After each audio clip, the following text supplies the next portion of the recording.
નમસ્કાર, આપ જોઈ રહ્યા છો જનસાક્ષી ન્યૂઝ। નજર કરી આજના મુખ્ય સમાચારો પર।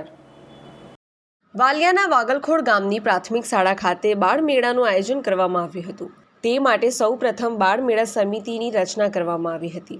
બાળ મેળામાં વિવિધ પ્રવૃત્તિઓને અલગ અલગ 8 વિભાગોમાં વહેંચવામાં આવી, જેમાં સર્જનાત્મકતા, ચાલો શીખીએ, સ્વજાગૃતિ, સુશોભન અને સ્વચ્છતા, હળવાશની પળોમાં, પર્યાવરણને જાણો, માણો અને જાળવો, વાંચન, લેખન અને અવલોકન, સામાન્ય જ્ઞાન અને સમસ્યા ઉકેલ, સમૂહ જીવન જેવા વિભાગો અંતર્ગત કાગળકામ, ફૂલદાની બનાવવી, વૃક્ષો વાવવા, ફાયર સેફટીની સમજ, પક્ષીઓના માળા બનાવવા, પર્યાવરણ બચાવો, ફાયર સેફટીનો ડેમો જેવી કૌશલ્યલક્ષી પ્રવૃત્તિઓ બાળકો અને શિક્ષકો દ્વારા કરવામાં આવી હતી।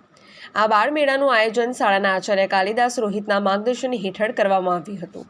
પિન્ટુ મોદી, જનસાક્ષી ન્યૂઝ, અંકલેશ્વર।